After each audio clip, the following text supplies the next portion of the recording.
Wokeness is theater by neurotic white people for neurotic white people.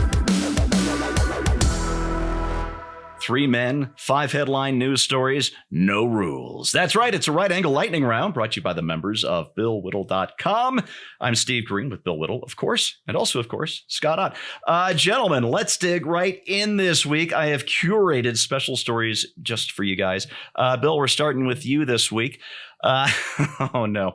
NCAA championship swimmer Lea Thomas has been nominated by the University of Pennsylvania for one of the most prestigious awards in college athletics. NCAA Woman of the Year. And man, talk about athletes. Have you seen the shoulders on that dude? Wow. The advantage that the left has is that they are nothing but ideology. They don't have hobbies, religion, jobs, family. They just have politics, and I'm talking about the progressive leaders of this thing. And because this is all they have, they are 100% utterly blind to how far off of the mark they are, how tone deaf they are, how unwilling people are to accept this, how they simply don't get it. They just don't, and they never will. They're going to get a sharp wake-up call in a couple of months, but even that's not going to do it. It's just going to convince them that the people out there who they consider to be their enemies are just as evil and racist and homophobic and transphobic as they thought they were. I'm starting to finally see some pushback from female athletes, and they're the only ones who really can make a significant impact on this, because they're the actual victims here, and we live in a society where rationality is no longer in play, or logic or anything like that. It's all about victimhood. But the real victims here are whatever the real victim in this case will be whatever woman would have been the woman athlete of the year when this guy wins, because he will win. And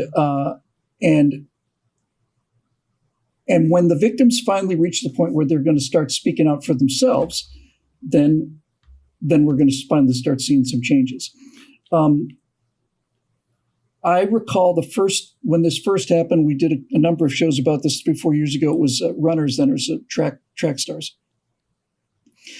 And of all the elements of this song and dance, the one I find most disturbing by far is watching the women who lose to these people standing up there, choking back the tears, talking about how happy they are about this. Yeah. You know, how brave Lea Thomas is and what a courageous act and all the rest of it. Watching them choking back the tears, knowing what they have to say, what they're expected to say.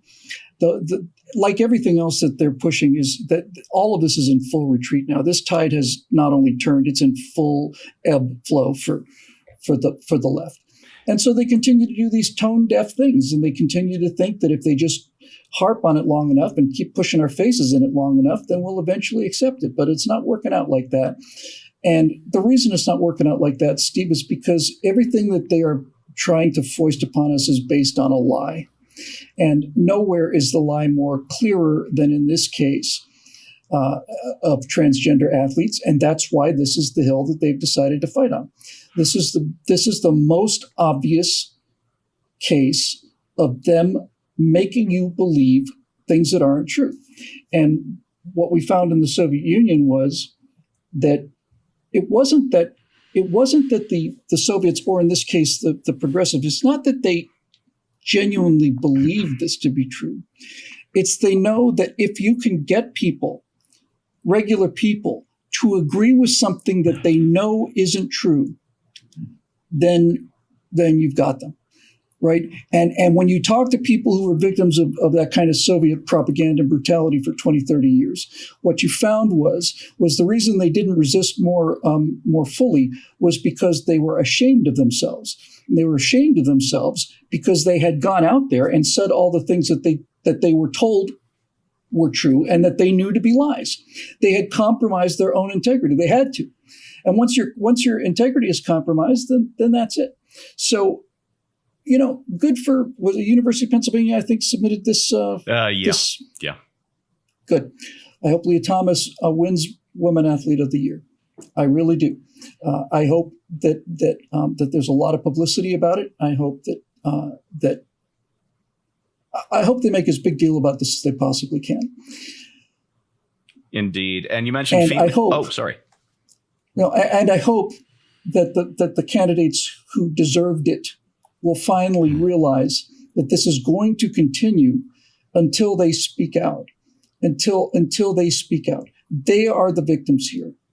He's not the victim. Lea Thomas is not the victim. It's gone from being the 525th ranked swimmer in the world to the number one swimmer in the world because of assertion. And I don't find that to be brave. I find that to be cowardly, and I find that to be selfish and immoral, dishonest, dishonorable, and all of the other disses. So there you go. But this period of time is coming to an end. Yeah, we are getting some pushback on this. Fortunately, Martina Navratilova knows a little something about being a great female athlete. Responded on Twitter to the news: "Not enough fabulous biological women athletes. What is wrong with you? Need more like that." And isn't it Instapundit? Isn't it Glenn who says, "Wow, it turns out that men are better than women at everything, even at being women." Even at being women, yeah. And my only regret, I love Martina, by the way. I've been a tennis fan since I was a kid. She's just one of the greats. We need more of this pushback from women who are still in the game. Martina's been retired for quite a while now. The swimmers who are the victims, they're the ones who need to speak up. Yeah, so follow Martina's lead, ladies. You got nothing left to lose. Scott, Kamala Harris and Gavin Newsom are engaging with donors as possible 2024 bids if Biden doesn't run. And I'm asking you think they're going to take a shot even if he does run? So when you first said that, I thought immediately, are they doing this together? Like as a ticket? No. Even my governor, Jared Paulus, is making moves. His are a little quieter. He's a sneaky devil.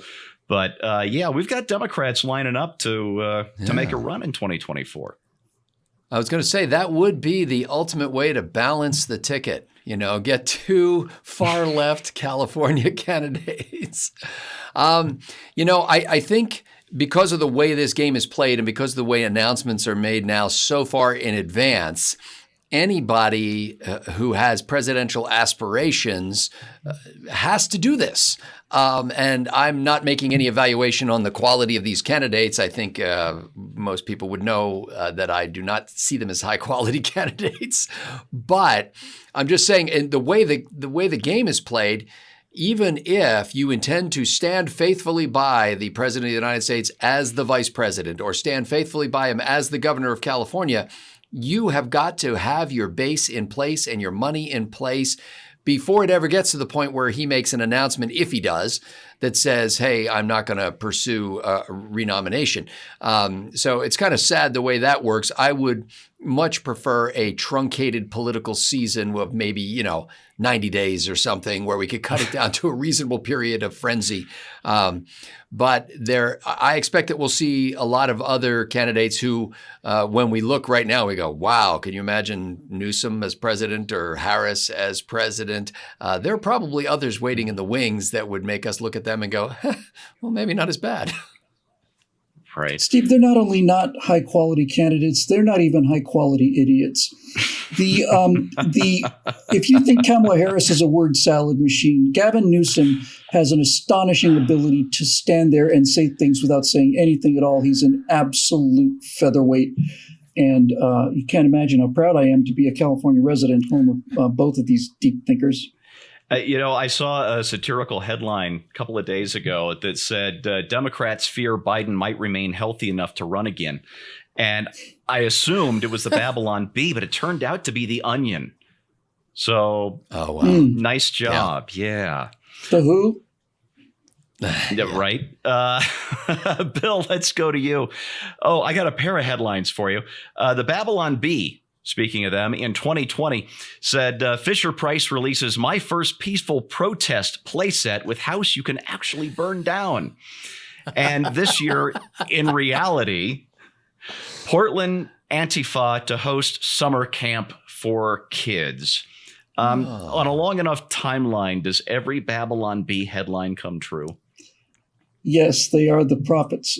They are the wise ones. I don't know whether they're time travelers or whether they've got a direct connection to God or whether they're dabbling in dark arcane arts. I don't know.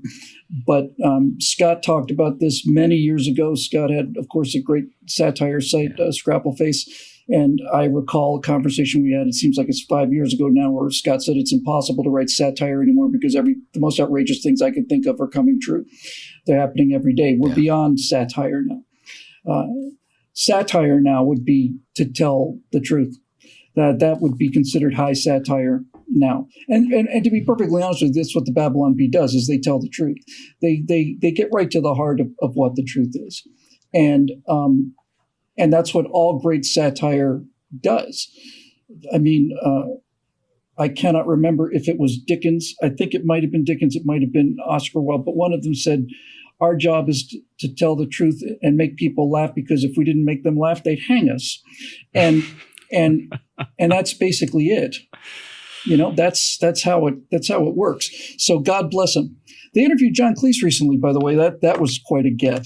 The Bee but, did? you know, they've got to be banned from Twitter because of their dangerous content. You can have terrorists out there, you can have murderers out there, you can have all this other stuff. But the Bee, they're the most brilliant guys out there. They always said that it was impossible to do conservative comedy, and they are proving that theory wrong. Indeed. Scott, let's go to you. Gender activists push to bar anthropologists from identifying human remains as male or female. They argue that scientists cannot know how an ancient individual identified themselves. And on the one hand, there's just the top level absurdity of all of this. On the other hand, we're worried about, well, we're supposed to worry about, they're worried about what people have been dead for 30,000 years, what their personal preferred pronouns might have been. But on the other hand, you know, something else is just a clump of cells. Have we reached peak stupid finally? Yeah, it's funny. I'm listening to a lecture series right now that I think is an Amazon original. I'm an Audible subscriber, and it is about the mysteries of human evolution, and it's done by a woman who's a scientist, and she reads the book or reads the lectures or whatever you want to call them. And at no point in this book did she ever hesitate to identify the sex of the archaeological find. In fact, that was one of the things that they try to do. And because a lot of times when they're looking at bones, they're looking at very, very slight fragments of things. And so, the beginning question is, okay, so is this a bone? And then the question is it a bone from a what? And then eventually you figure out, oh, it's probably some sort of a primate bone. Was it male or female? So you try to make those determinations. And the reason why you make those determinations is because it matters. And there's tangible differences between the two. And you can evaluate skeletons or partial skeletons based on the size and shape of the pelvis, for example, that will help you have insight into history. There's one very famous skeleton she's talking about that was a little girl. And at no point should she go, well, we're saying little girl because she wasn't yet of age to be able to determine what sex she actually was.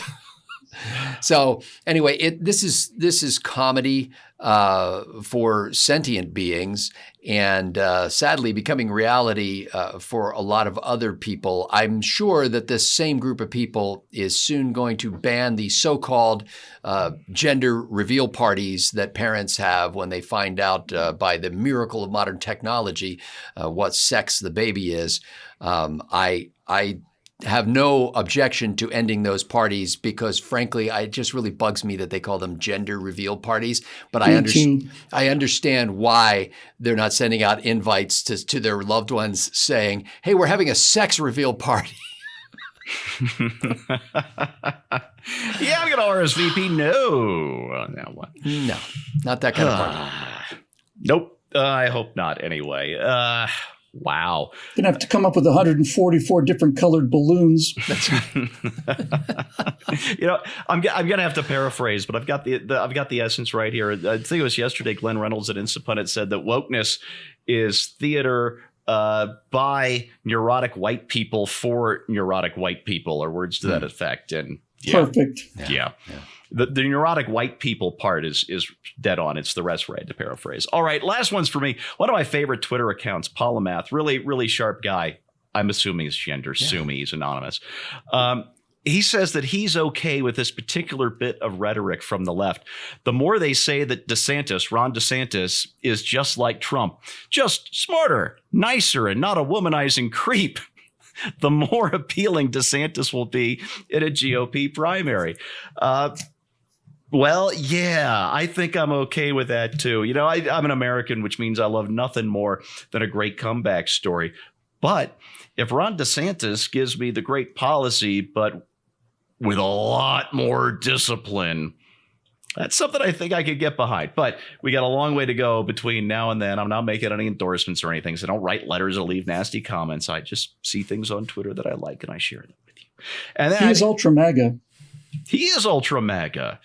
And yeah, that's what killed Trump, was a lack of discipline. Well, that and we won't replay 2020 again. I don't want to do that just yet. Anyway, I do want to wrap this up, though. Just a reminder, I meant to do this at the beginning. If you got the notification bell, click that so you can find out when our next video comes up. There's a thumbs up. Give us a thumbs up, because we're at least worth that much, right? And if you want to become a supporter, go to BillWhittle.com, become a member, make a one-time donation, whatever you like. We'd love to have your support. It keeps us on the air and you informed. So thanks for watching.